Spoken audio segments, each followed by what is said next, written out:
Hey guys, Augie here and Grant with the Video Creator Podcast. And the other day I was on YouTube just scrolling around and a video got recommended to me. And the title of the video is how I was able to scale my income from $19,000 a year to $30,000 a month. So I had to click on it. I watched it, and this is from a YouTuber called Catherine Manning. She has a channel where she teaches basically a lot about digital marketing and also about how to grow on YouTube. So very interesting channel. We're going to be talking about it and breaking it down today in this video, in this podcast episode.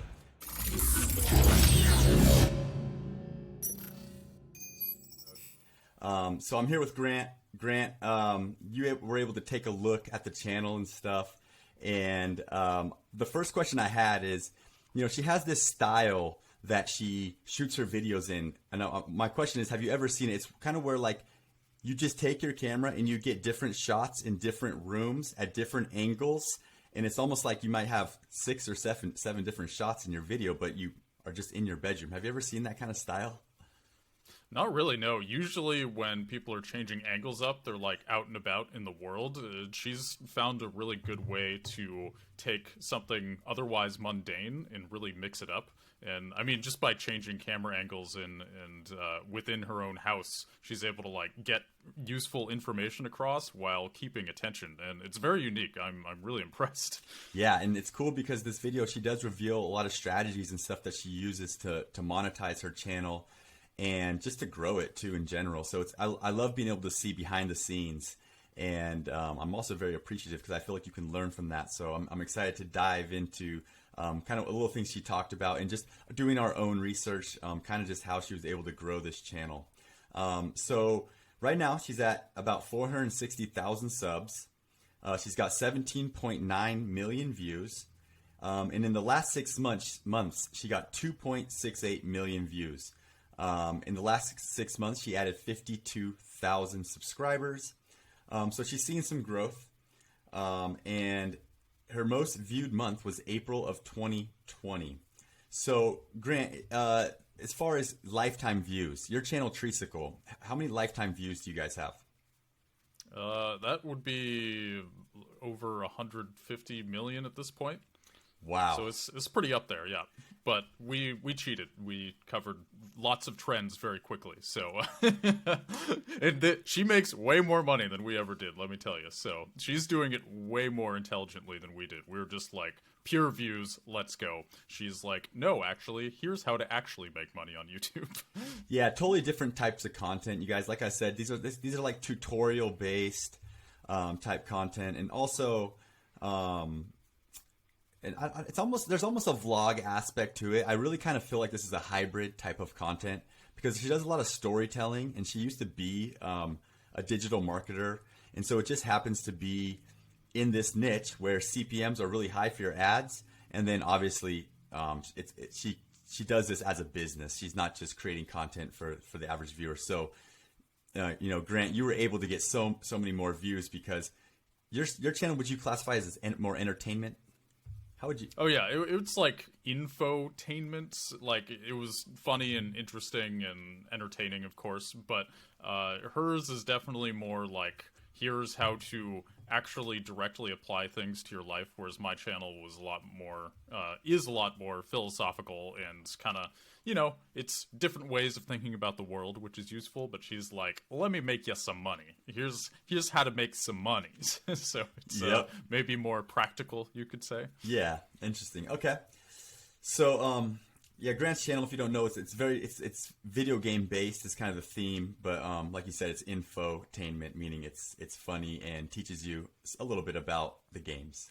Is that do justice it's there? Called Treesicle, like a tree popsicle. And clearly Catherine Manning, she has found a way to combine a sort of vlog style with actual useful information, while usually still just kind of being in her house. Like she doesn't even go outside a whole lot in her videos. So I'm impressed. It's like she's a homebody who is getting important points across. Yeah, and I think let's learn from her. Yeah, and I think the cool thing too is that she like this kind of is like one of those things, like you can't really make excuses. You don't need a huge YouTube studio. You don't need anything. There's no green screen here. I mean, she has a nice camera, but my guess is she started on her phone is my guess. Maybe not, you know, she's got a little bit of a background, but yeah, okay. Let's go ahead and look at the Social Blade revenue range. This is not, I do not think this is correct, but because in her video, let's just go ahead and spill the beans. She says that she earned $255,000 in 1 month. Let me just double check on that. Yeah. Not in 1 month, in 1 year. In 1 year. Okay, her yearly income was $222,000, and this was kind of like an income report that she was giving. And so, let's see. CPM. Okay, the CPM in the month that she reported was somewhere around $5.70. So she's creating almost like business type content. So that, what's your reaction on that, Grant? Does that seem high to you? Does that seem low to you? What's your reaction?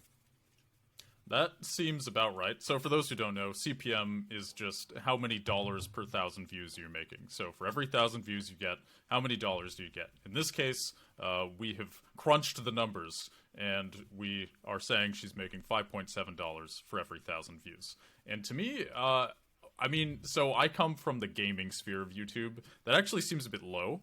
But it is about what I expected for someone in her sphere of YouTube. The reason for this is CPM is often based off of what part of YouTube you're in. So for instance, video games are good because there's lots of advertisers running ads. So there's lots of opportunities for kind of big money advertisements. Whereas her, it's she has a lot of good keywords, but I've just noticed with kind of vlog personal content in general, the ad revenue tends to actually be a lot less because, you know, it's like if I make a video on some new video game or even just like a video on Mario, Nintendo is always running ads on YouTube and they're paying big money for them. So, you know, CPM in my sphere could be up to like 20, you know, where she's getting 5.7.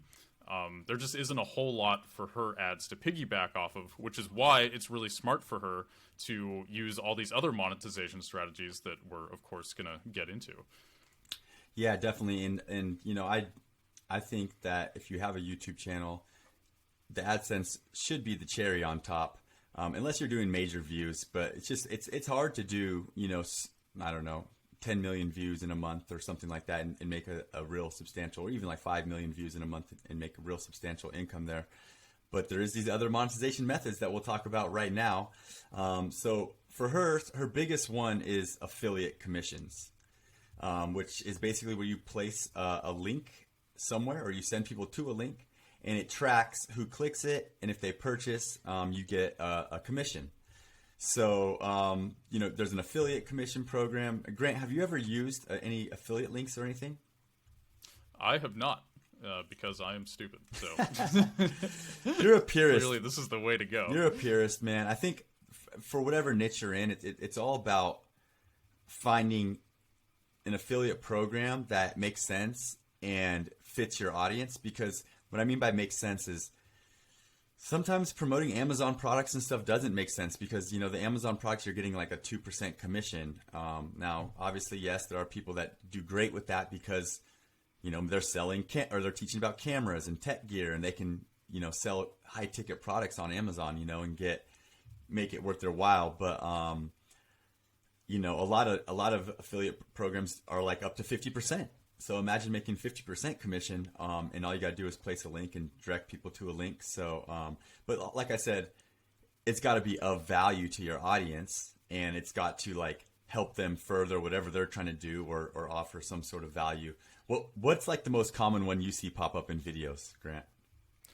Affiliate links, the most common I tend to see are people posting their camera gear. So, and I actually click those all the time because I find it fascinating. Like, what kind of camera do they use? Wow, this looks so clean. What do they do? And turns out Catherine Manning also has her camera gear here. And it also makes sense because these tend to be more expensive. So, you know, if she's getting 2% of a several $100 camera, then, I mean, that's a decent payout right there.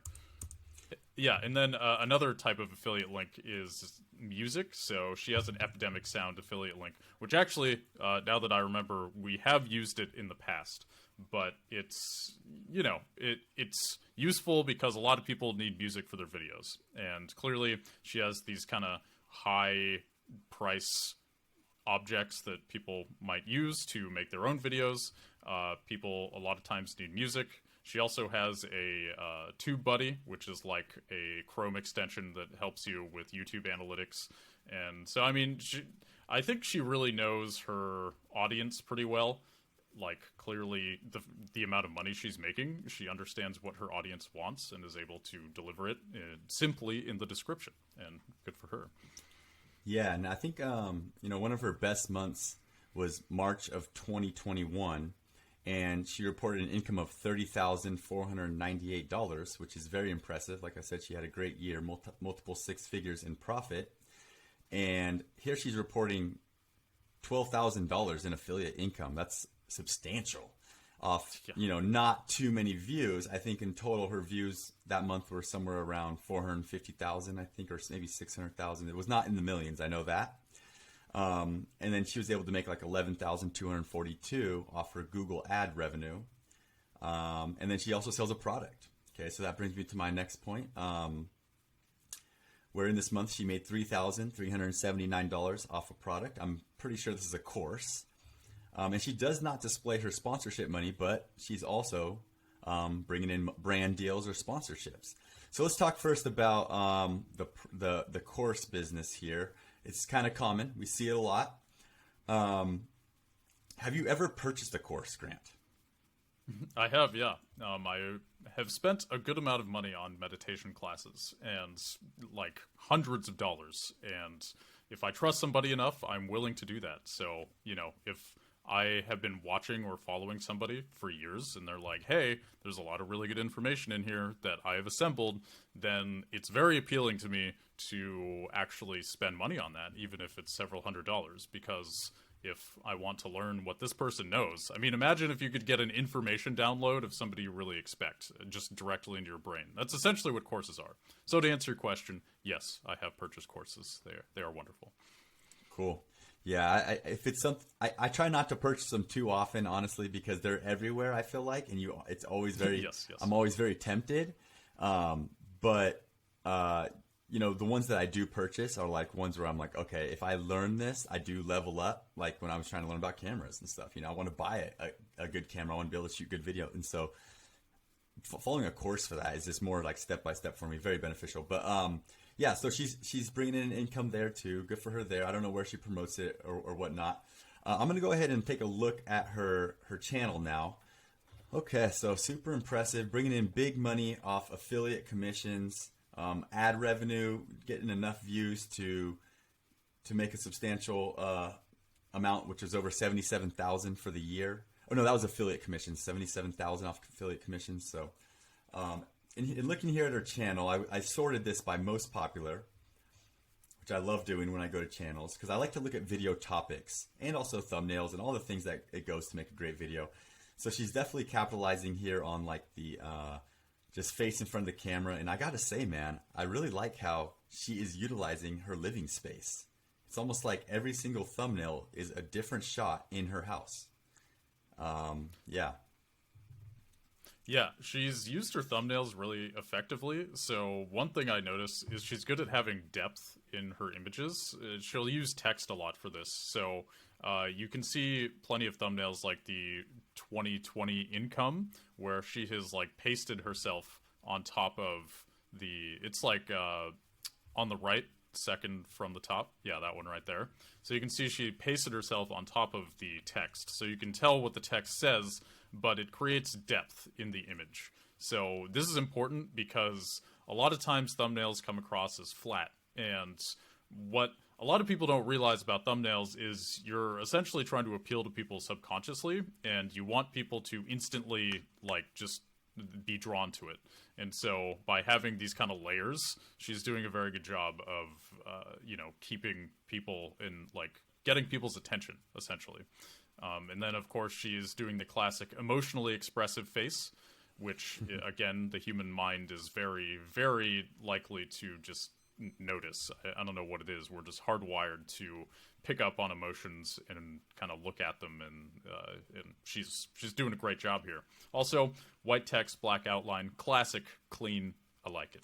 Super clean. That's if I was going to describe these thumbnails, I would say they're very clean and very simple for her to make. I'm sure it's all about a good camera and just, I guess, some good text, right? And like you said, that depth, it does make it pop. It just looks HD to me. Okay, so I'm going to go ahead and read off some of her video titles from her most popular ones. So these, to me, are very SEO based, some of them. How to start a YouTube channel, beginner's guide.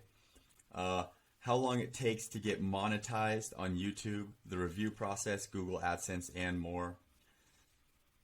If I were starting a YouTube channel today, 15 things I wish I'd have known getting started.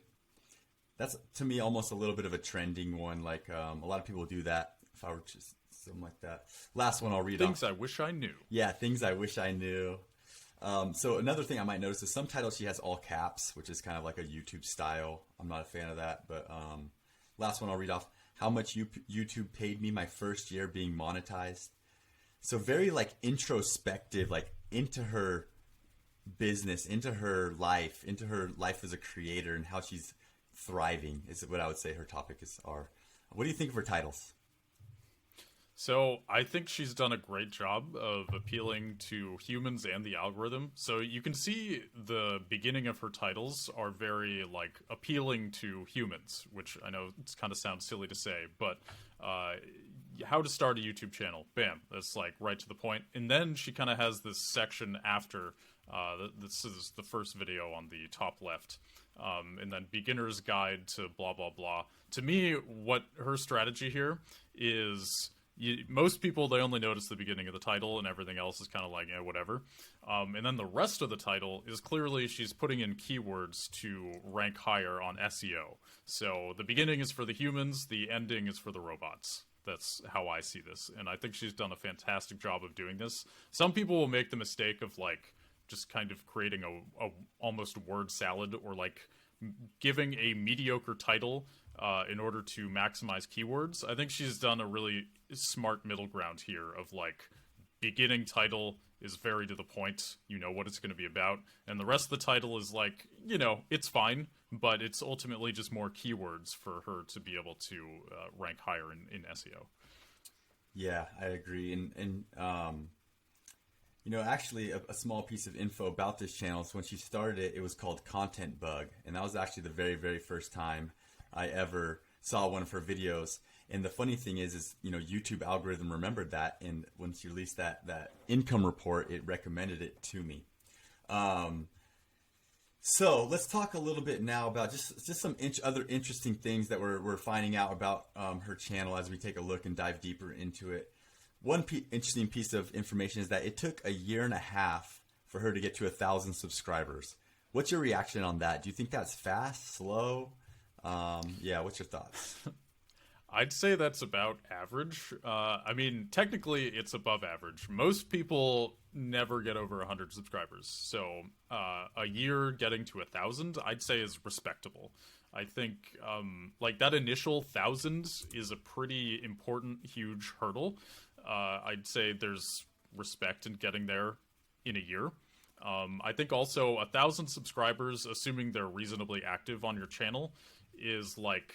it's enough to where you can actually start getting real data. When you only have like 50 subscribers, it's kind of hard to tell what actually works and what doesn't. It's like, oh, this video got 48 views and that one got 30 views. It's like, there's too much variance to really tell what is working and what's not. But yes, to answer your question, I'd say that's well above average considering most channels don't go anywhere. And 1,000 is like already top 1% of YouTube, Yeah, I agree with you. I think that's impressive. I think that's pretty fast, especially for the type of content that she's creating. I mean, a lot of times, let's face it, like I said, it's a hybrid type style, but it's a talking head video, right? It's just, she's not sitting in front of one wall the whole time. She's moving around. And I guess maybe there's a tip for somebody out there. Like, if you are just shooting a talking head video, maybe experiment with, moving your camera 4 or 5 times throughout the shoot. And I have seen like another YouTuber do this, like a kid. He was a young kid who did like, I think, sneaker designs and stuff on his channel. And he would, kids are in their bedrooms, but he would find so many angles in his bedroom. And I would just get impressed every single video. It seems like he probably had about 20 different shots just in his bedroom. And it just, to me, makes the video a little bit more engaging. And maybe that was part of her success. Like I said, in this niche, that's challenging to grow so quick because it's not viral videos. It's not viral content. It's not highly shareable. It's not like funny or, it's not entertainment based. Yet she's able to take, I think, what is, although it is kind of behind the scenes, like I said, but she's able to take these tutorial type videos as well and just make them entertaining. And I think it all comes back to the reason she's successful is because, look at her on the thumbnail. She's almost born for this. She's very pretty. She's got a great smile. I think she's excellent talking on camera, right? So she's built for this YouTube world. So yeah, 1,000 quick. Okay, let's go ahead and move on. Okay, so now I'm taking a look at her social blade right here, and one other thing to add to this whole did she grow quick or not? Is I'm looking at user created the channel on September 22nd, 2017. It's 2022 right now, although that is quite a while now. A lot of times when I look on a channel social blade and I look at their subscribers and they got maybe 455,000 like she does, it's like user created in 2012, 2014. So what year did you create your channel?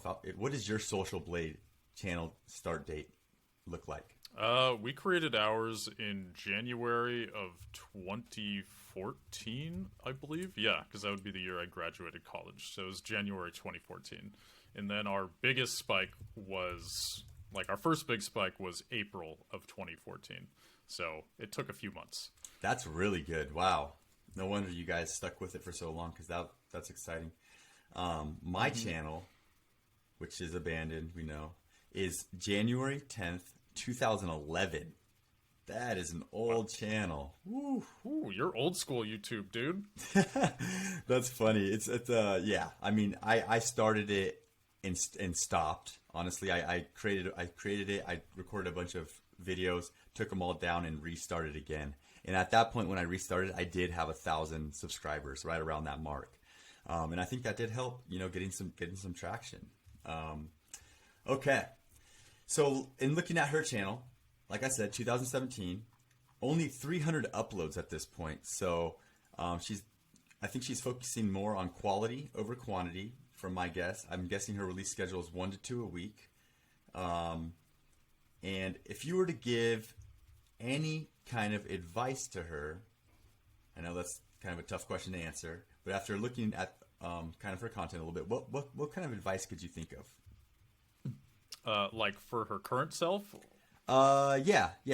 Or back in the day. You've probably looked more of her current stuff, so yeah. Right. Jesus, I feel like she should be giving me advice, but at least as far as making money. However, one piece of advice I would give her is just release more often. Like, her videos are relatively simple, and, if as long as she felt she had enough to say, then obviously releasing more is going to be good for your channel, so long as you are keeping with the core of your content. You don't want to be putting out a bunch of BS. However, if you're able to release more, then that would be good. I see she hasn't released in like a month. I think now she's maybe releasing about once a month. And I feel like it wouldn't be that hard to release every 2 weeks or something with her content. So I release more is my advice, but also clearly she is doing very well. So, yeah, I'm impressed. I think that's a great piece of advice, because you're right. Maybe she's a little bit burnt out, or she's on cruise control right now. Maybe she's focusing on other projects. You don't know, but I'm sure there was a moment in time where she was releasing more than that. Definitely. To have 300 videos in 4.5, 5 years, she's probably on a weekly or twice a week for a little bit, grew really big, and now she's kind of on cruise control, which Yeah, so that's a great piece of advice. And I think for most of us, right, if you're a weekly releaser or you release weekly and you really are like, I'm willing to do whatever it takes to grow, then that's probably the thing you should do is just release more often and really look at the data and stuff. And just as far as data goes, Grant mentioned earlier, if you don't have enough subscribers, it's hard to kind of figure out where to go and which direction to go in. And I totally agree with that, because you want to keep continuing to create videos that are bangers for your channel. That meaning, let's say you're a small one, you got 1,000 subscribers and you release a video and you get 110 views. The next one you get 110 views. Next one you get 90 views. Next one you get 480 views. Then you can consider that like, okay, my community, my audience likes this type of video. 480 versus 100. So you can kind of learn the videos that will do best for you. What can you give me an example on your channel when you guys noticed that a certain type of video was doing well for you or something like that? Totally. So the first 3 months we were on YouTube, we were actually just making Let's Play content, which for those who don't know, a Let's Play is just you play a video game, you record yourself playing it, and you give commentary. So that there's a lot of channels on YouTube who do that. And then we decided to switch to more scripted content. So I wrote a script on Samus Aran for Metroid, voiced it over, edited like half the video, and then the other guys on the team were like, wow, Grant, this is super cool. And then they like helped me finish that video. And then that, as soon as we released it, it just exploded. I mean, the video now has like over 2 million views. And that was our first like breakthrough video. So for us, it was about switching to content that was unique, that was funny and entertaining. And I mean, now I watch that video and I find it kind of cringy, because I mean, I was like 22 when I did that. Now I'm 29, and I like to think I've evolved as a person and as a creator. However, back in 2014, this was innovative stuff for YouTube. So it was essentially switching to scripted, more entertaining, more unique, highly edited, that's a big point, content that really, there just wasn't a ton of it on YouTube at the time. Even now, it's kind of rare. Yeah. So, yeah, I would say, as far as applying this to anybody who is curious, how do I innovate my channel? If you've been doing the same thing for a long time, let's say you're a talking head, well, maybe you could change up what you're talking about, or maybe you just totally start scripting your videos. You could change it to anything. You could dive into conspiracy theories and start talking about the lizard people in Washington. Like, I just get weird with it and try to be unique and like change it, and you may notice some big explosions. I'm looking or I've looked through her channel right now, and I've been trying to find the like breakthrough point, and I believe I have found it.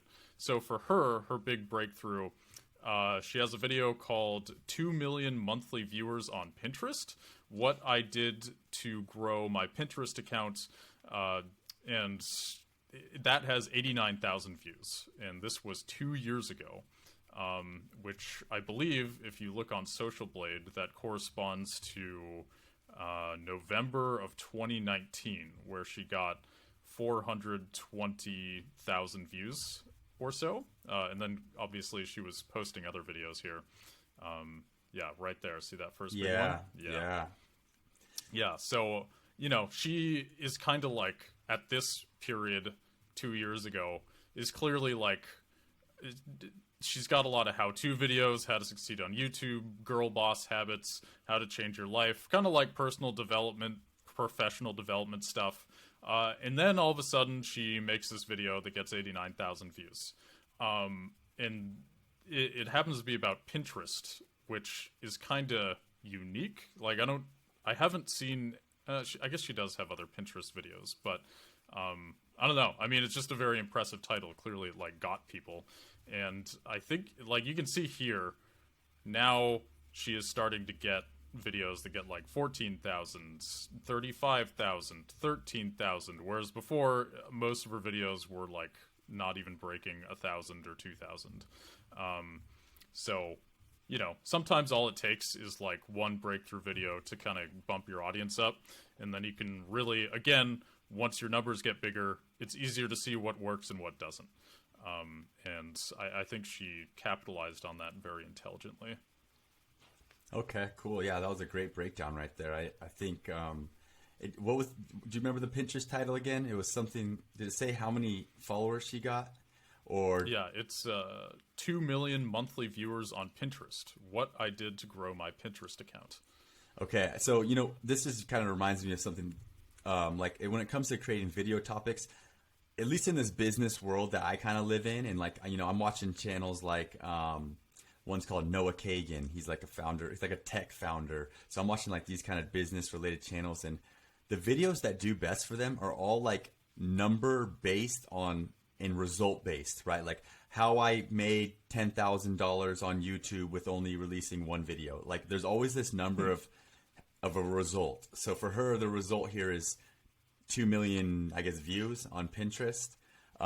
So I think that works well as a video topic and title, because that really, for me, creates a ton of curiosity.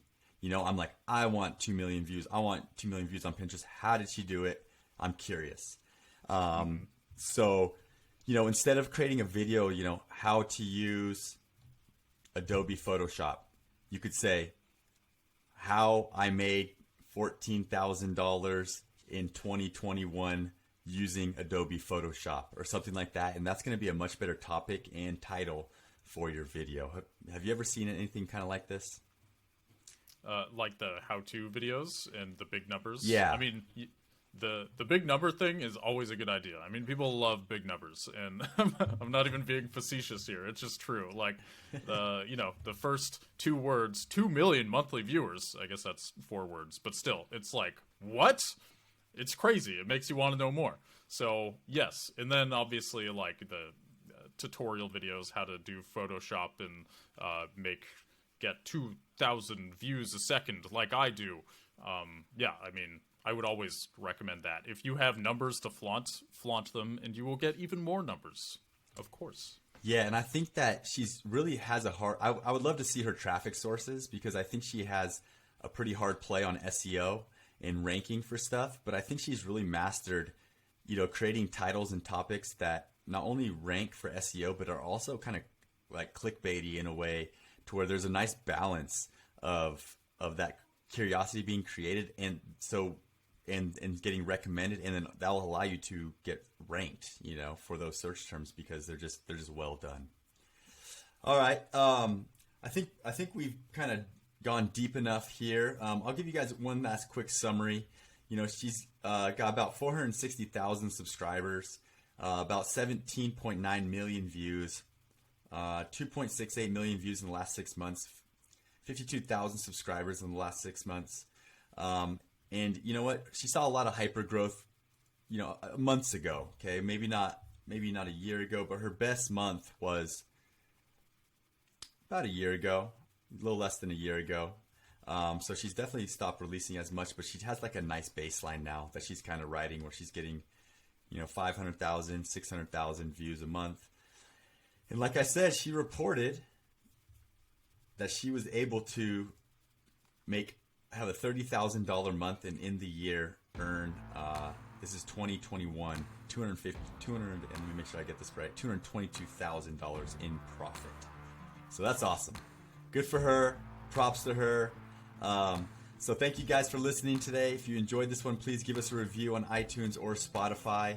We love to read every single one of those. And make sure you subscribe if you're watching on YouTube. And Grant, that was a great one today. We'll see you guys in the next video. Hell yeah. See you guys.